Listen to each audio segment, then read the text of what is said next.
Edifice of Trust podcast is a thoughtful discussion of today's current events from the perspective of America's founding principles. Welcome. From heart-pumping music to head-thumping commentary. Urgent priorities. As the difficult year of 2021 draws to a close and we begin to prepare for a challenging year 2022, I think it is important that we, as a nation, redirect our energies to some important and urgent national priorities. The years of 2020 and 2021 were fraught with knee-jerk reactions to an avalanche of unanticipated events. And those reactions were tainted by political considerations over the needs of the nation. COVID briefings became opportunities to aggrandize the stature of the president, but had the opposite effect. In 2020, President Trump was blamed by some for hundreds of thousands of deaths from the pandemic. In 2021, President Biden was blamed by others for even more hundreds of thousands of deaths. Adversaries moved troops to the border of the Ukraine and flew sorties into Taiwanese airspace. The economy tanked from government-imposed lockdowns and the recovery blocked by emergency benefits that were better than going back to work. Money was thrown at our problems with reckless abandon in an attempt to not only relieve suffering, but also to gain political advantage. One side wants to restrict access to voting to guard the integrity of the electoral process, while the other side wants to eliminate all restrictions on voting, both sides more motivated by the opportunity for political advantage than real concern for democratic principles. And all this mayhem has left American citizens confused, dispirited, and unhappy with the state of our democracy. Our political leaders are so focused on promoting their party's agenda and their own re-election that they have no idea which direction the country is going, and worse, since they are supposed to be our leaders, where it should be going.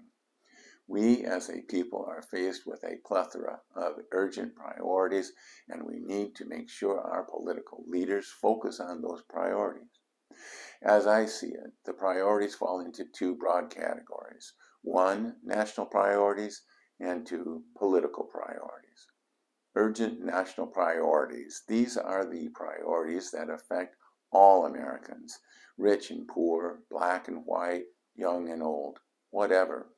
We live in a complex and dangerous world. While our country is rich and powerful, it is not invulnerable. We cannot ignore the events happening around us, and we need to be able to influence those events or be prepared to suffer the consequences. Each of these topics could probably fill an entire book, but I am throwing them out for your consideration in the hopes that you will take action to stop this drift into oblivion. The national defense. Many Americans may not care about the fate confronting people in the Ukraine and Taiwan, but the threats to those countries by Russia and China, who have joined together in an informal authoritarian alliance, will not be limited to those unfortunate countries. The threats have expanded into Europe, the countries bordering the South China Sea, and will eventually envelop the globe. And direct threats against the United States can be seen in Russian hypersonic missiles intended to evade our defenses, and an expanding nuclear arsenal in hardened Chinese silos. And yet, the Biden administration wants to cut back on defense spending on an inflation-adjusted basis and greatly increase spending on non-defense programs. Both the Trump and the Biden administrations have angered and confused our democratic allies around the world with erratic and ineffective policies. Abandoning the Kurds, that was Trump. Abandoning the Afghans, that was Biden. And not consulting allies, that was both of them. Allies that have troops posted next to ours at the mercy of our shifting policies driven by domestic politics. The U.S. is ill-prepared to face these challenges. The U.S. Navy is smaller and older than the growing Chinese Navy. The U.S. abandoned development of hypersonic missiles because of the cost. Our navigational satellites are vulnerable to attack. We are under daily cyber attack by various nation states.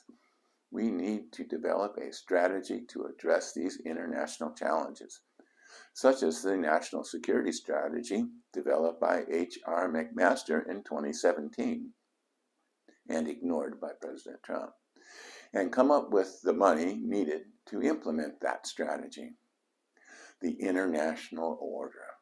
The international order established by the United States and the victorious allies after World War II, the United Nations, the Bretton Woods financial institutions, the General Agreement on Tariffs and Trade, or GATT, created a world order that served not only the interests of the United States and its allies, but the entire world. It was a world order that promoted cooperation between countries to replace great power confrontations.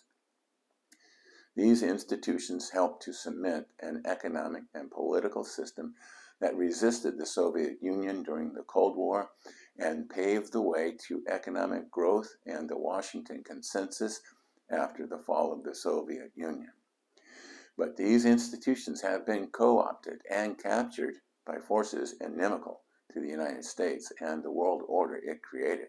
China, in particular, has infiltrated institutions such as the World Health Organization, the World Trade Organization, Interpol, the Paris Climate Accord, and others to support its national interest. The reaction of the Trump administration was to go it alone and to drop out or ignore these institutions, which only made it easier for the Chinese to take over. And in reaction to Trump's policies, the Biden administration is naively rejoining these institutions as if they still represented the Washington Consensus world order. They don't. We can no longer be assured that these institutions will protect our democratic ideals and Enlightenment principles. Although the Biden administration has been deluded into thinking that diplomatic negotiations through these institutions will solve all our problems, they are wrong. If these institutions cannot be wrested from the hands of those countries with interests inimical to ours, then we must create new institutions in cooperation with our allies that will represent our interests. The economy. The onset of COVID and the increasing authoritarianism of China has brought on the realization that the American economy is highly vulnerable to outside forces. Globalization has provided great prosperity for many people around the world, but has created pockets of poverty and destitution across our country. As a candidate, Donald Trump recognized the decimation of the American working class and leveraged that insight into the White House. His instinct might have been on target, but his aim was off as he targeted allies and adversaries equally. Offshoring key sections of the productive processes, such as manufacturing, and increasing efficiency through on-time inventory management may have helped the bottom lines of U.S. corporations, but has made America vulnerable to global events beyond our control, events such as COVID. Highly efficient systems are often also very fragile systems, as described by Nassim Taleb in his book, Anti-Fragility. Redundancy may be very costly, but it is also anti-fragile. The highly efficient global economic system that has created so much prosperity around the world and lifted hundreds of millions of people out of poverty is dependent on all the participants playing by the same set of rules. According to game theory, when one participant does not play by the rules, that participant can maximize gains at the expense of others. If you think I'm referring to China, you're correct. But when the other participants realize that they are being played for suckers, the whole system breaks apart. This is the stage at which the world economy is right now. We need to rewrite the rules to better reflect reality and limit the players to only those willing to live by the rules. As the largest, most prosperous economy in the world, the United States can lead this change along with the cooperations of our friends and allies. But we cannot provide that leadership if our industry is burdened with high taxes and hampered by onerous regulations. The Biden administration's Build Back Better plan, which focuses on social justice priorities over national priorities, will impair the ability of the United States to provide the needed global economic leadership and allow our adversaries to write the rules in their favor. Educating citizens. Education will be a major political issue in the 2022 elections, but likely for the wrong reasons. Education as instituted in the United States at the primary, secondary, college, and postgraduate level is failing America. Education in the United States is no longer a mechanism for the advancement of the American people. In the past, poor people and immigrants were able to get ahead and join the middle class by getting a solid education. Black people, segregated from white schools by Jim Crow laws, created their own institutions such as historically black colleges, which still do a better job of preparing black people for a productive role in society than so-called elite universities. The GI Bill gave troops returning home from World War II the ability to lead productive lives that power the U.S. economy for decades. American teachers may have a strong union, but they get a failing grade for not preparing our children to lead productive lives in adulthood. Our kids need to learn math, geometry, algebra, and calculus, not equitable math. They need to learn history, not ideology wrapped in a facade of a false narrative. We need standardized tests, not only as a way to determine aptitude or fitness for a course of study, but also as a guide to where improvement is needed. Teaching victimhood and blaming white privilege for the lack of advancement does not prepare children for a vibrant and fulfilling life, but only to be recipients of benefits created and provided by others. And a nation of victims will not be able to protect our country from the threats that abound around the world. Dealing with COVID. We are going to have to learn to live with COVID. The Omicron variant will be followed by the Pi, Rho, Sigma variants and many others. COVID will become like influenza, an annual nuisance to be dealt with. One way to deal with COVID is through vaccination. Vaccination apparently does not keep a person from getting COVID. I am proof of that. But the cases among vaccinated people are much less severe than the cases among the unvaccinated. Many of the unvaccinated claim that the government has no right to force them to be vaccinated, and they are correct. But the government does not have an obligation to pay for the hospitalization of the unvaccinated. Medicare and Medicaid should stop reimbursement for the hospitalization of unvaccinated people, and private insurance companies should raise rates for the unvaccinated or increase their copay substantially. Maybe once the unvaccinated are required to pay for their beliefs, perhaps we can move on, depoliticize the pandemic, and begin to put COVID behind us. The environment. The changing environment is a problem, but it is not an American problem. It is a global problem. Reducing America's carbon footprint will not stop the increasing amount of carbon in the atmosphere being put there by other countries around the world. Because of the unreliability of renewable energy, Germany had to fire up its coal-powered plants to keep the country warm this winter.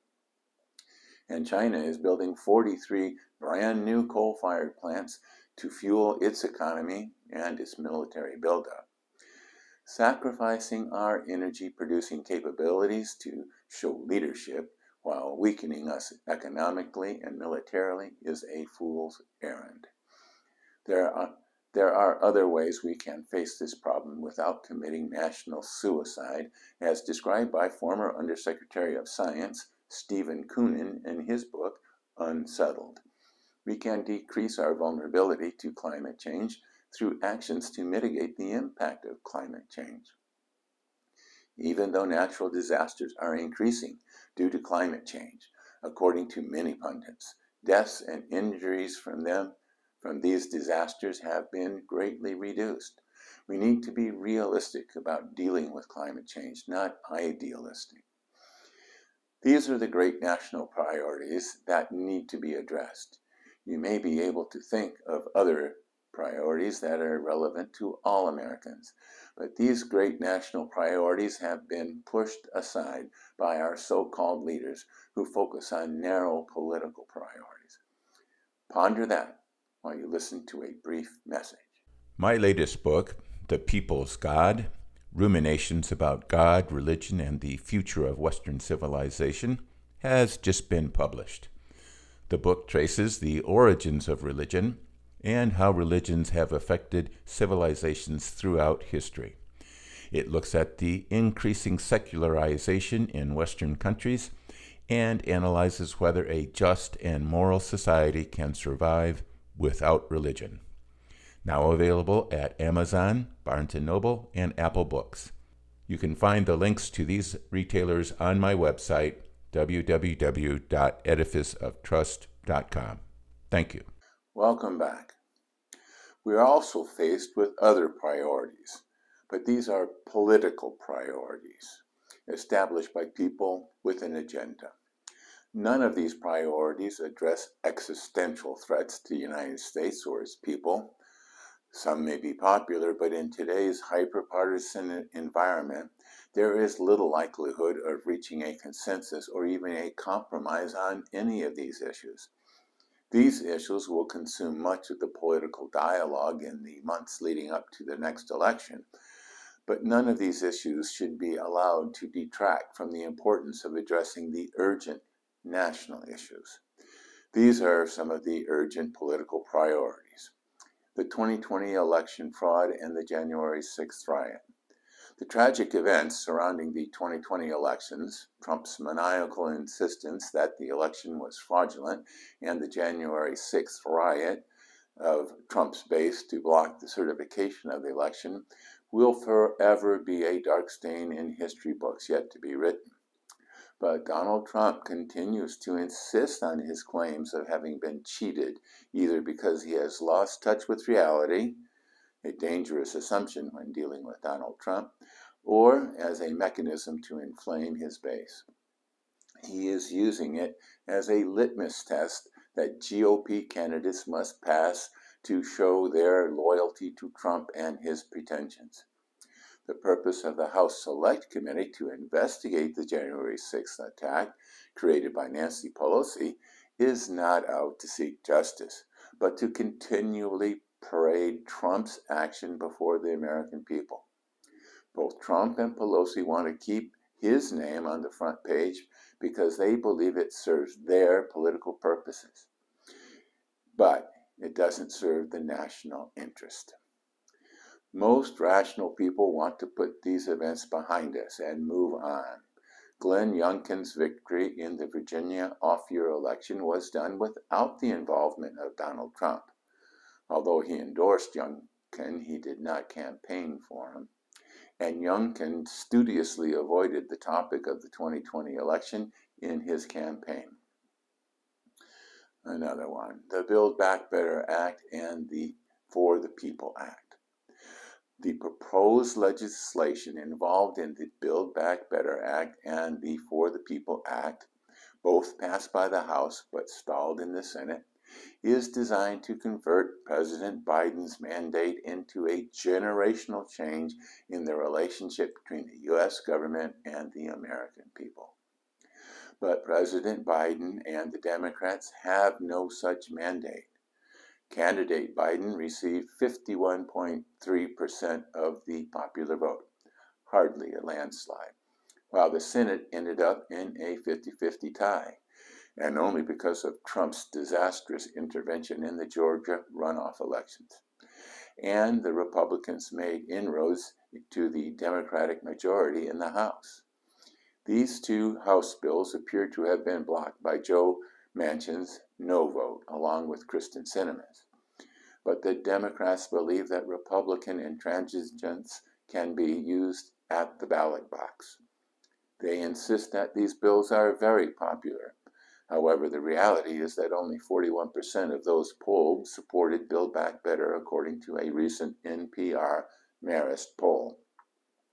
The hardcore of the left and the right want to transform America into who knows what. But whatever America would result from these efforts, it would be an America ill-prepared to meet the urgent national priorities previously discussed, or one that would make life better for the American people. Anti-racism and diversity, inclusion, and equity. Wokeness appears to be enveloping our most trusted national institutions, our universities, our local school boards, our corporations, and even our sports teams. Wokeness is cloaked in uplifting terms such as diversity, equity, and inclusion, but has, at its heart, a racially based egalitarianism that seeks the end of America as we know it. But parents are beginning to realize what is being taught in their schools. Donors to trust funds of woke universities are turning off the tap. DIE indoctrination is being rejected by workers. These events are happening because many people have come to realize that anti-racism and critical race theory are false narratives designed to re-racialize America. Proponents of anti-racism and critical race theory want to divert America's attention away from urgent national priorities to the benefit of their priorities. Trump's putsch on American democracy failed. The Biden agenda is unpopular, along with President Biden, and the people are waking up to wokeness. But a lot can happen in the 10 months or so until the 2022 elections. I am haunted by the fact that although Hitler's putsch failed in 1923, 10 years later he was Chancellor of Germany. A similar path as Hugo Chavez and other populists. And fanatics dedicated to extreme causes will never give up. They can only be marginalized. And our adversaries will be constantly engaged in cyber warfare to exacerbate our political differences and undermine our democracy. So we need to focus on our national priorities and overlook some of our political differences. When politicians try to sidetrack us into political priorities, we must constantly remind them of their obligation to address our national issues. You need to contact your elected representatives and tell them to focus on these great national interests and not their narrow political interests. You can send them a copy of this commentary. You need to be politically active and to vote in primary elections as well as general elections. You need to make your voice heard. Thank you.